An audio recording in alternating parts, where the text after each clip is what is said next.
नाज़रीन अहम खबर अहां खे ॾियूं पिया त सिंध बिल्डिंग कंट्रोल अथॉरिटी जे अॻूणे डीजी मंज़ूर कादिर काका खे कराची मां गिरफ़्तार कयो वियो आहे। कराची जे anti corruption court Nasla tower जी ज़मीन गैर क़ानूनी अलाट करण वारे केस में सिंध बिल्डिंग कंट्रोल अथॉरिटी जे अॻूणे डीजी मंज़ूर कादिर काका जी अबूरी ज़मानत रद्द करे छॾी। ज़मानत रद्द थियण बाद जवाबदार मंज़ूर कादिर काका अदालत मां फरार थियण जी कोशिश कई, जंहिं दौरान सिक्योरिटी एहलकारनि खेसि गिरफ़्तार करे एंटी करप्शन पुलिस हवाले करे छॾियो।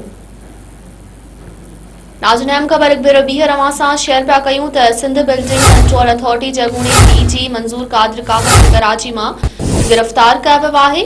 कराची जी anti corruption court Nasla tower जी ज़मीन गैर क़ानूनी अलाट करण वारे केस में सिंध बिल्डिंग कंट्रोल अथॉरिटी जे अॻूणे डीजी मंज़ूर कादिर काका जी अबूरी ज़मानत रद्द करे छॾी। ज़मानत रद्द थियण बाद जवाबदार अदालत मां फरार थियण जी कोशिश कई, जंहिं दौरान सिक्योरिटी एहलकारनि खेसि गिरफ़्तार करे एंटी करप्शन पुलिस हवाले करे छॾियो। नाज़रीन अहम खबर अवां खे ॾियूं पिया त सिंध बिल्डिंग कंट्रोल अथॉरिटी जे अॻूणे डीजी मंज़ूर कादिर काका खे कराची मां गिरफ़्तार कयो वियो आहे।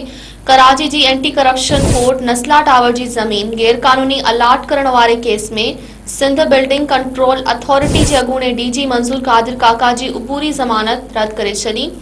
ज़मानत रद्द थियण बाद जवाबदार अदालत मां फरार थियण जी कोशिश कई, जंहिं दौरान सिक्योरिटी एहलकारनि खेसि गिरफ़्तार करे एंटी करप्शन पुलिस हवाले करे छॾियो।